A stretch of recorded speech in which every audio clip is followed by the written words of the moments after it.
Juice குடிச்சிட்டு நல்லா இருக்குங்கிறீங்க. சாப்பிட்டீங்களா?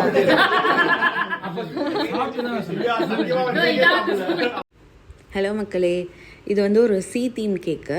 நம்ம தெரிஞ்ச அக்கா வந்துட்டு அவங்க பையனோட செகண்ட் பர்த்டேக்கு நம்மக்கிட்ட கேக் கேட்டிருந்தாங்க. ஸோ அதை எப்படியாவது பக்காவாக பியூட்டிஃபுல்லாக பண்ணிடணும் அப்படின்னு சொல்லிட்டு ஒரு எய்மோடு பண்ணினேன். பொறுமையாக தான் பண்ணினேன், ரொம்ப அவசரம் இல்லாமல் பொறுமையாக பண்ணேன். பட் ரொம்பவே அவுட்புட் சூப்பராக வந்திருந்தது. பார்த்துட்டு எப்படி இருக்குன்னு நீங்கள் சொல்லுங்கள். அதே மாதிரி இந்த கேக்கோட ஃப்ளேவர்ஸுமே வந்துட்டு ஒரு டிஃப்ரெண்ட்டான ஃப்ளேவர்ஸ் தான். கீழே இருக்க டயர் வந்துட்டு கோகோனட் வித் கேரமல் ஃப்ளேவர், மேலே இருக்க டயர் வந்து பிஸ்கோஃப் வித் சாக்லேட் ஃப்ளேவர். ஸோ நம்ம ஃப்ரெண்ட்ஸ் கிட்ட எப்படி இருக்குன்னு கேட்கலாம். இந்த ஃப்ளேவர் வந்து இவங்க கிட்ட மட்டும் தான் கிடைக்கும், கண்டிப்பாக வாங்குங்க. சாப்பிட்டு சொல்லுங்க.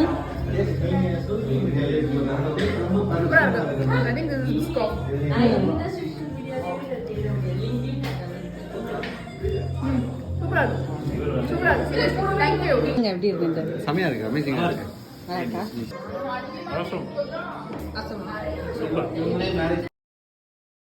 Thank you for watching. Bye bye.